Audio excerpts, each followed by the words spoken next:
Look at the sheer scale of the physical earth moving here.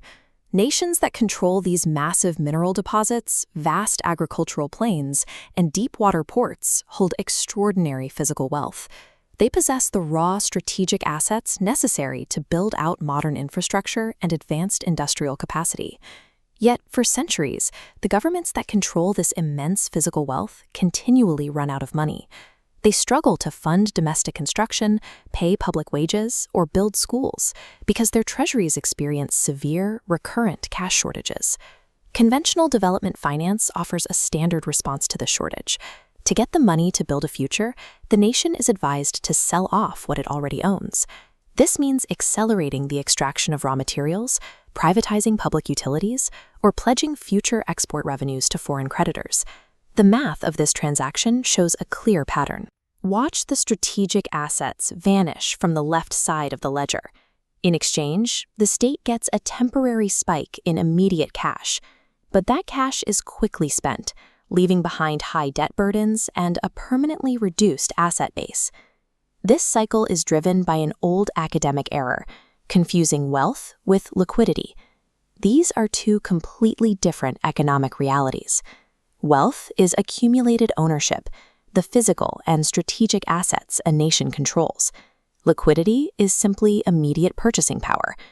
When policymakers treat a temporary cash shortage as if the country is actually poor, they try to solve the problem by liquidating real wealth.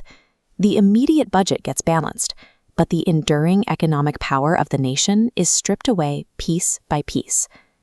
The Sovereign Liquidity Doctrine presents a different mathematical approach. It states that a nation can take the financial power embedded in its existing physical assets and structure it into usable development finance, all while keeping permanent ownership of the original asset.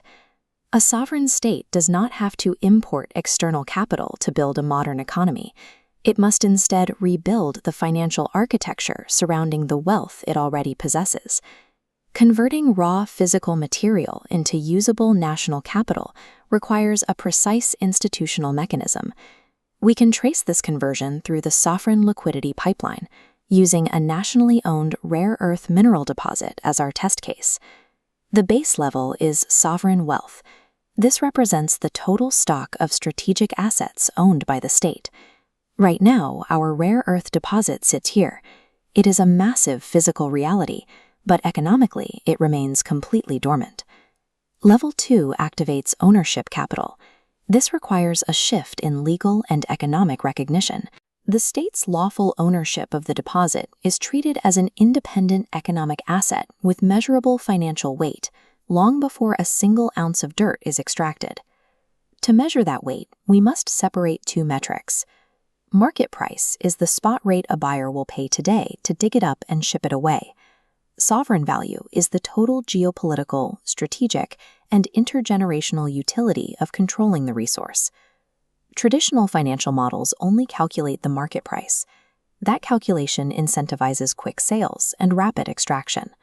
By contrast, capturing the total sovereign value allows the state to measure its long-term strategic strength.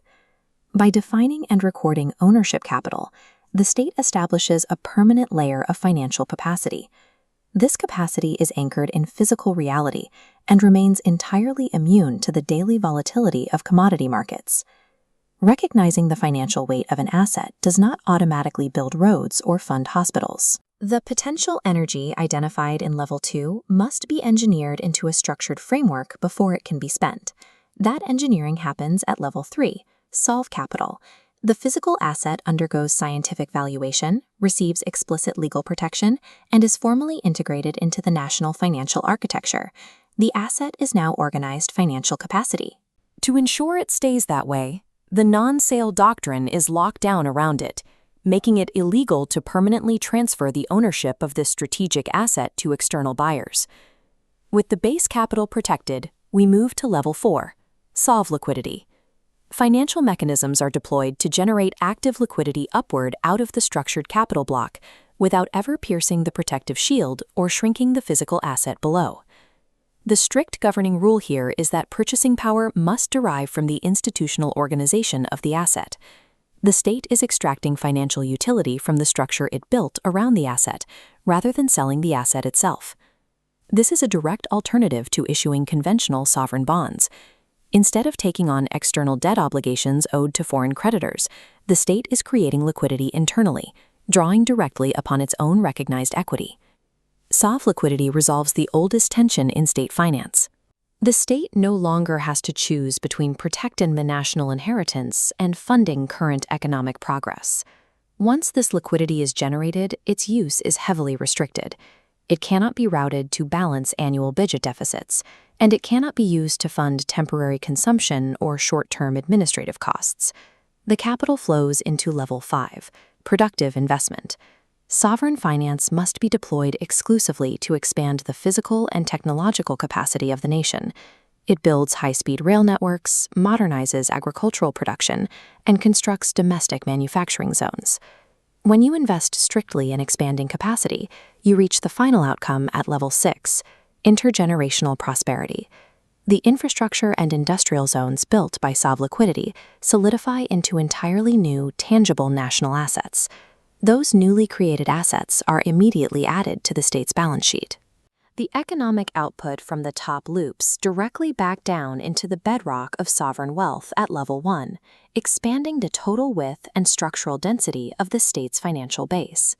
Development ceases to be a series of extractive transactions that drain the country. It operates as a continuous, closed-loop engine where existing wealth generates the capital required to build new wealth. The physical results of this doctrine are visible on the landscape. A state can build the heavy infrastructure required for modern industry, while maintaining total ownership over the rivers, land, and minerals that make up its strategic geography. For economic planners, the job description changes. The primary task is no longer flying to foreign capitals to acquire external loans. The task is the internal engineering and activation of domestic sovereign capital. Every decision is filtered through two rigid principles: preservation before extraction, and structure before finance. You protect the physical asset first, and you build the legal and financial architecture required to leverage it second. Look at the mathematics over a 50-year timeline. The historical extraction model is a linear downward slope. Valuable resources are traded for temporary cash until depleted. The Sovereignomics model is a compounding loop, growing wider and denser with each cycle of investment. The core mandate of Sovereignnomics is that a nation's financial system must serve its sovereignty. Economic policy exists to increase the resilience and independence of the state, not to organize the gradual liquidation of its natural advantages. When this architecture is implemented, the result is a highly industrialized state that operates without crippling foreign debt. It possesses modern logistics, advanced technology, and total authority over its economic trajectory. The wealth of a nation should never be treated as a finite reserve waiting to be consumed. By deploying the Sovereign Liquidity Doctrine, a country ensures its natural inheritance operates as a permanent engine for future prosperity.